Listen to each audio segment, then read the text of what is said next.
Hi అండి, అరుణ nighties నుంచి అండి. ఇది వచ్చేసి స్టోర్ లొకేషన్ వచ్చి సూర్యాపేట అండి. నియర్ బై ఉన్న వాళ్ళు ఖమ్మం, కోదాడు, నకరికల్, నల్గొండ, మిర్యాలగూడ నియర్ బై ఉన్న వాళ్ళు పక్కా స్టోర్ విజిట్ చేయండి అండి. చాలా బాగుంటుంది. నా ఐటమ్ వచ్చేసి వార్డ్రోబ్లో పెట్టాల్సిన అవసరం లేదండి. ప్రతి ఎన్పి కూడా యూజ్ అవుతుందండి పక్కా. ఎందుకంటే pure cotton daily wear item అండి. నేను ఇన్నిసార్లు చెప్తున్నాను, చాలా కంఫర్ట్ ఉంటుంది, చాలా బాగుంటుంది ఐటమ్.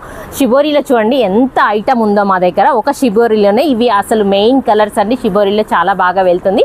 ఎన్ని ఇయర్స్ నుంచో వెళ్తుంది. ఆల్రెడీ మా డిస్ట్రిక్ట్ వాళ్ళంతా వేసి ఉంటారు. ఇంకా డిస్ట్రిక్ట్స్ ఇంకా 25 డిస్ట్రిక్ట్స్ ఉన్నాయి కదండి, వాళ్ళందరూ వేయచ్చు హ్యాపీగా. రేటు కూడా రీజనబుల్గా ఉంటుంది. వేరే పేజెస్కి మా పేజెస్కి రేటు మీరు టాలీ చేసుకోండి, చాలా రీజనబుల్ ఉంటుంది. ప్రైస్ వచ్చేసి ఇది వచ్చేసి 300 అండి. మీకు వచ్చేసి కలర్స్ చూపిస్తున్నాను చూడండి. మంచి టమాటా పింక్ అండి. అసలు టమాటా పింక్లో dark pink and sea green combination చాలా చాలా బాగుంది. ఇది వచ్చేసి మహారాణి పింక్ అండి. మహారాణి పింక్ అండ్ సీ గ్రీన్ కాంబినేషన్తో చూడండి చాలా బాగుంటుంది. ఇది ఎక్సెల్ సైజ్ వాళ్ళకి సపోర్ట్ చేస్తుందండి. 5'5" లెంత్, 5'3" లెంత్ వచ్చేసి వెయిట్ వచ్చేసి 70 kgs వరకు సపోర్ట్ చేస్తుందండి. ఇది ఆరెంజ్ అండి. ఇది ఆరెంజ్. ఈ 3 కలర్స్ చూడండి. ఓన్లీ కాస్ట్ మొత్తం 300 అండి. Thank you very much.